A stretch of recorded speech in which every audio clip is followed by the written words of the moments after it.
10 ចំណុចរៀនធ្វើមនុស្សចិត្តដាច់ការធ្វើជាមនុស្សចិត្តដាច់មិនមែនមានន័យថាជាមនុស្សអាក្រក់ឬគ្មានបេះដូងនោះទេប៉ុន្តែវាជាការរៀនការពារផ្លូវចិត្តមិនអនុញ្ញាតឲ្យអ្នកដទៃមកជន់ឈ្លីឬទាញយកផលប្រយោជន៍ពីភាពចិត្តទន់របស់អ្នកនេះជា10ចំណុចដើម្បីជួយឲ្យអ្នកក្លាយជាមនុស្សចិត្តដាច់និងមានភាពរឹងមាំ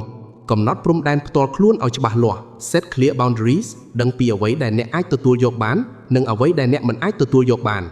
បើមានគេមកឆ្លងកាត់ខ្សែបន្ទាត់ក្រហមរបស់អ្នកត្រូវបង្ហាញឲ្យគេដឹងភ្លាមថាអ្នកមិនពេញចិត្ត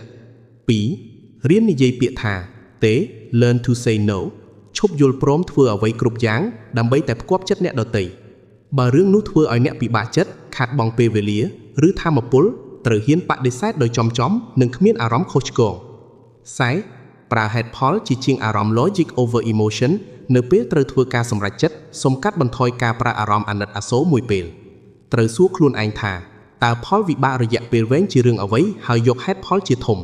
4. ផ្ដល់អាទិភាពលើខ្លួនឯងមុនគេ prioritize yourself ការស្រឡាញ់ខ្លួនឯងមិនមែនជាភាពអាត្មានិយមទេបើអ្នកមិនទាន់អាចមើលថែសុភមង្គលខ្លួនឯងបានផងតើអ្នកទៅរងទុក្ខជំនួសអ្នកដទៃដើម្បីអ្វី 5. ទទួលស្គាល់ការពិតហើយចេះលែងដៃ accept reality and let go បើដឹងថាទំនាក់ទំនងមួយមិនថាស្រឡាញ់ឬមិត្តភ័ក្តិដើរដល់ផ្លូវទល់ហើយមានតែភាពឈឺចាប់ត្រូវហ៊ានដើរចេញកុំព្យាយាមជួសជុលអ្វីដែលខូចខាតហួសកម្រិត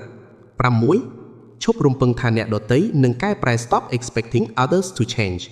មនុស្សម្នាក់ផ្លាស់ប្ដូរលុះត្រាតែគេចង់ប្ដូរដោយខ្លួនឯងការរងចាំឬសង្ឃឹមថាគេនឹងល្អដាក់អ្នកវិញគឺមានតែធ្វើឲ្យអ្នកខាតពេលនិងហត់ចិត្តឥតប្រយោជន៍ 7. កាត់ផ្ដាច់ឲ្យដាច់ស្រឡះ cut off completely នៅពេលសម្រេចចិត្តដើរចេញហើយត្រូវធ្វើឲ្យដាច់ block unfollow ឬឈប់តាក់ទងការបន្សល់ទុកនៅខ្សែចំណងតិចតួចមានតែធ្វើឲ្យអ្នករារែកនិងចិត្តមិនដាច់ប៉ុណ្ណោះ 8. ឈប់រស់នៅដើម្បីចង់បានការយល់ស្របពីអ្នកដទៃ stop seeking validation អ្នកមិនត្រូវការឲ្យមនុស្សគ្រប់គ្នាមកចូលចិត្តឬយល់ស្របនឹងទង្វើរបស់អ្នកនោះទេដរាបណាអ្នកធ្វើរឿងត្រឹមត្រូវសម្រាប់ជីវិតខ្លួនឯងគឺគ្រប់គ្រាន់ហើយ 9. ផ្ដោតលើគោលដៅជីវិតខ្លួនឯង focus on your goals ធ្វើខ្លួនឲ្យរវល់ជាមួយការរកលុយការរៀនសូត្រនិងការថែរក្សាសុខភាព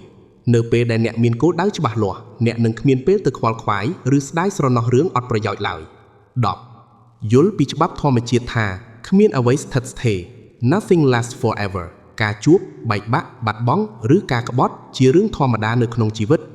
នៅពេលអ្នកយល់ច្បាស់ពីចំណុចនេះវានឹងជួយឲ្យអ្នកមិនសូវរំពឹងខ្ពស់និងអាចកាត់ចិត្តបានលឿនពេលមានរឿងរ៉ាវកើតឡើងចំណាំការធ្វើជាមនុស្សចិត្តដាច់មិនមែនដើម្បីទៅធ្វើបាបអ្នកដទៃឡើយប៉ុន្តែគឺដើម្បីការពារខ្លួនឯងពីការត្រូវគេធ្វើបាប